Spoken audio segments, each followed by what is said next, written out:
Hello and welcome to my YouTube channel pre exam training. दोस्तों, practice set 2 लेकर हम आपके सामने आए हैं। अगर आगे आने वाले एग्ज़ाम में आपको बेहतर करना है तो पूरा वीडियो ज़रूर देखिएगा।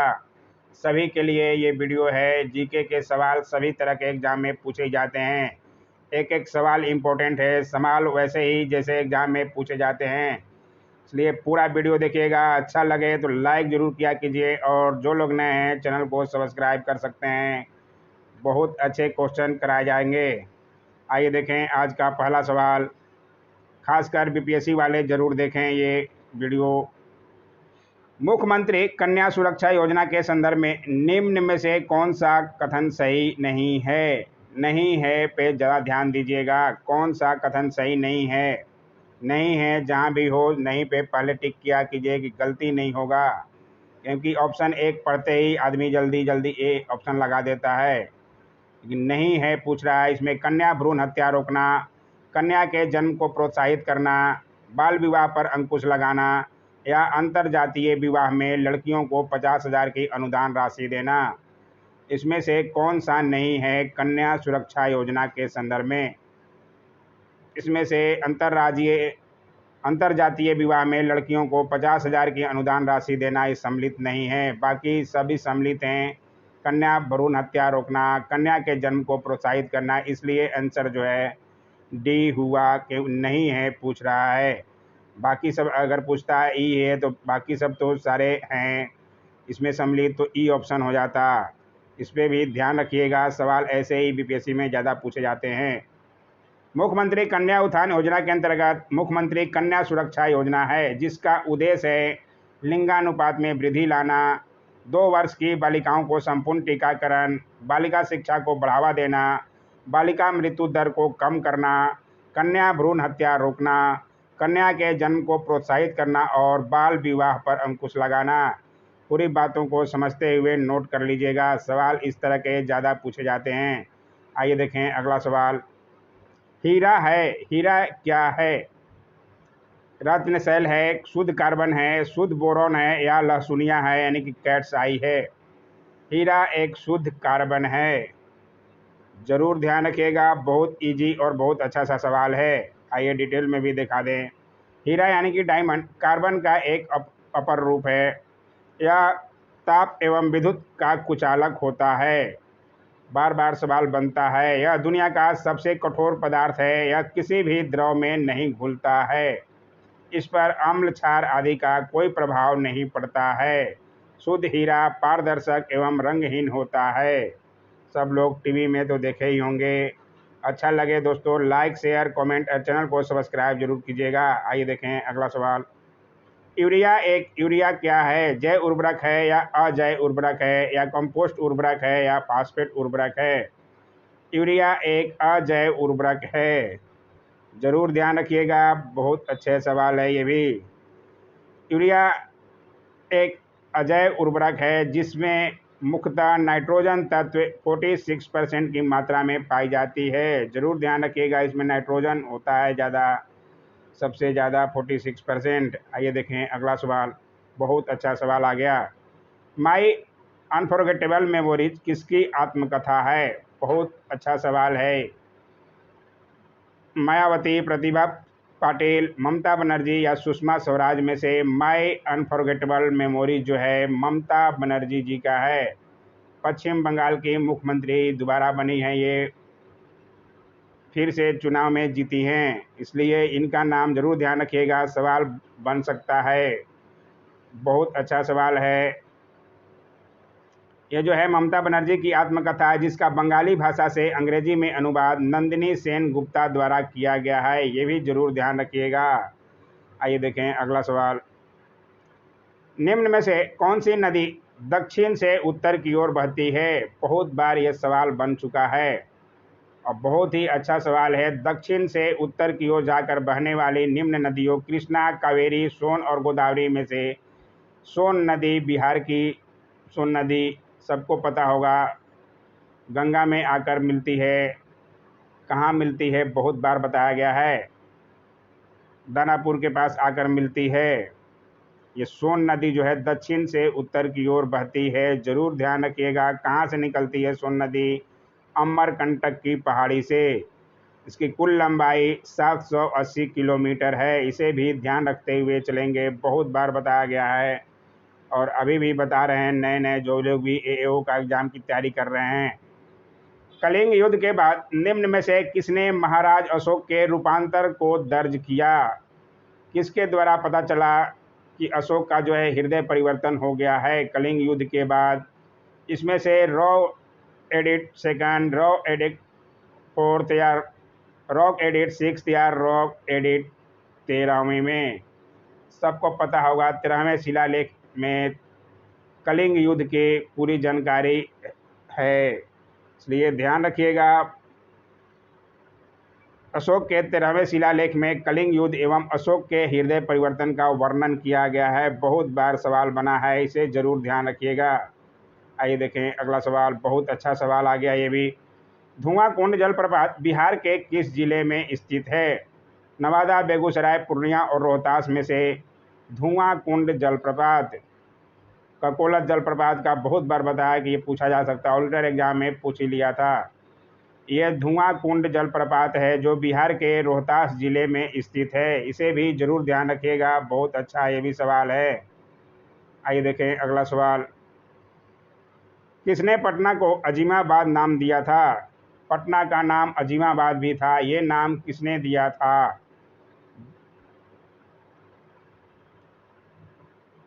बहुत अच्छा सवाल है ये भी। इसमें से राजकुमार अजीम ने दिया था 1702 ईस्वी में। इसलिए जरूर ध्यान रखिएगा। कौन थे राजकुमार अजीम? औरंगजेब ने अपने प्रिय पौत्र राजकुमार अजीम को बिहार का सूबेदार नियुक्त किया था 1702 में। उसने पटना को अजीमाबाद का नाम दिया और उसका पुनर्निर्माण भी कराया था। जरूर ध्यान रखिएगा। अजीमाबाद को पटना को अजीमाबाद राजकुमार अजीम ने दिया है। अजीम नाम से अजीमाबाद हो गया, इसलिए ध्यान रखिएगा। नाम से ही आप पकड़ सकते हैं। आइए देखें अगला सवाल। बिहार की मुख्य खाद्यान्न फसलें हैं। बहुत अच्छा सवाल है ये भी। बिहार की मुख्य खाद्यान्न फसलें चावल, गेहूं एवं मक्का है। बहुत इजी और बहुत अच्छा सवाल है, इसे तो ज़रूर ध्यान रखना ही पड़ेगा। सब लोग जानते भी होंगे, जो लोग भी तैयारी कर रहे हैं नहीं जानते हैं तो नोट कर लीजिएगा। बिहार के महिला आयोग के वर्तमान अध्यक्ष कौन हैं? बिहार के महिला आयोग के वर्तमान अध्यक्ष दिलमणि मिश्रा जी हैं, इसलिए नाम जरूर ध्यान रखिएगा इनका भी। आइए देखें अगला सवाल। अशोक के शासनकाल में कौन सी बौद्ध संगीति संपन्न हुई थी? चारों बौद्ध संगीति पर अलग से वीडियो ही बनाया गया है, ऑडिटर वालों के लिए बनाया गया था। आप लोग भी देखिए और फायदा उठाइए। पूरा विस्तृत जानकारी दिया गया है। ये अशोक के समय में तृतीय बौद्ध संगीति हुई थी पाटलिपुत्रा में। जरूर ध्यान रखिएगा। बहुत इजी और अच्छा सवाल है। सवाल बार बार बौद्ध संगीति पर बनता ही है। आइए देखें अगला सवाल। निम्न में से किस जिले में बिहार का एकमात्र राष्ट्रीय उद्यान स्थित है? बिहार का एकमात्र राष्ट्रीय उद्यान कहाँ स्थित है?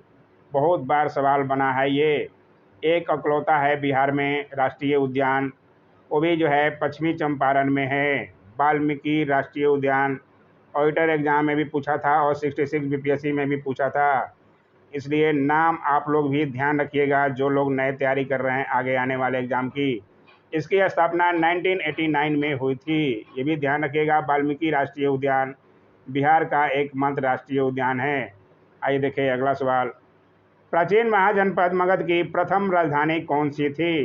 ये सवाल भी बीपीएससी का खास है, बहुत बार बना है ये।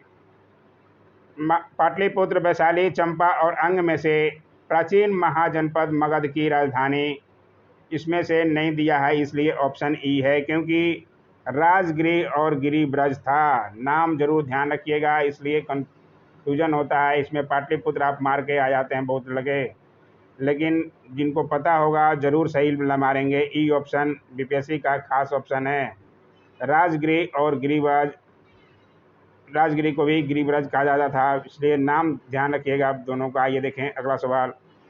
प्रसिद्ध नाटक नील दर्पण, जिसमें इंडिगो की खेती यानी कि नील की खेती करने वाले किसानों के दमन का चित्रण किया गया है, की रचना किसने की? बहुत अच्छा सवाल है, ये भी बीपीएससी का खास से सवाल है।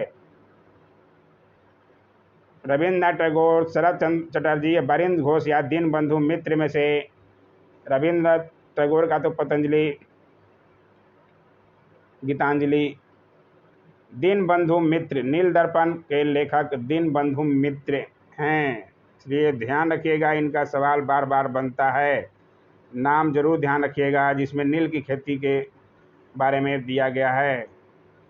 बंगाल और बिहार में भूमि पर किराएदारों के अधिकार को बंगाल किराएदारी अधिनियम द्वारा कब स्वीकार किया गया? बहुत अच्छा ये भी सवाल है। बंगाल और बिहार में भूमि पर किराएदारों के अधिकार को बंगाल किराएदारी अधिनियम द्वारा कब स्वीकार किया गया? डेट जरूर ध्यान रखिएगा, 1885 में, 1885 में स्वीकार किया गया। बहुत अच्छा सवाल है। आइए देखें अगला सवाल। निम्न में से किस चित्रकला को बौद्ध चित्रकला के नाम से भी जाना जाता है?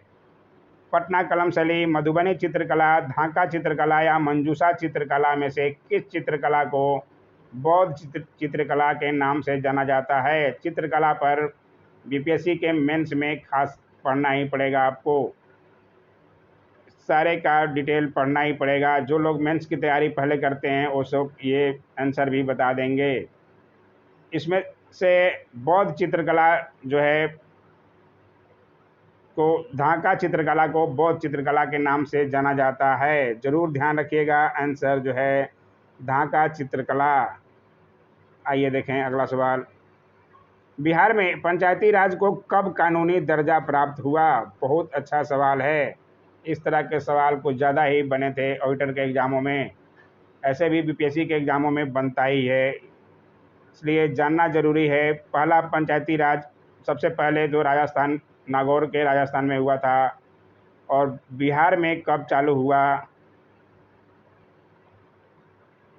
17 फरवरी 1962। ध्यान रखिएगा, डेट वाइज ही बीपीएससी में पूछा जाता है, इसलिए 17 फरवरी 1962 को।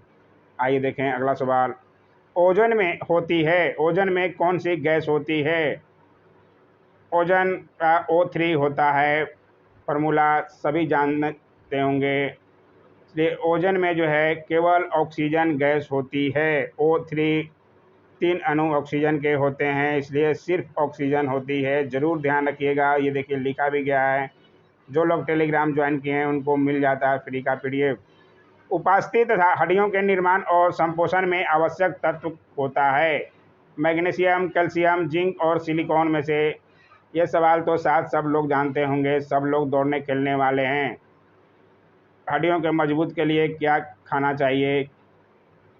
में कैल्शियम जो है, कैल्शियम जरूरी है, आवश्यक तत्व। जो लोग भी नहीं जानते हैं जरूर जान जाएं, नोट कर लें और फायदा ही मिलेगा आपको दोस्तों। आइए देखें अगला सवाल।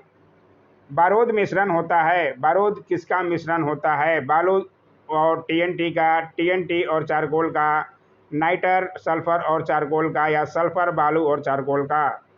बारूद जो है नाइटर सल्फर और चारकोल का मिश्रण होता है, इसलिए ध्यान रखिएगा। बारूद देखते होंगे या पटाखे फोड़ते हैं, उसमें कौन सा मिलता है? नाइटर सल्फर और चारकोल।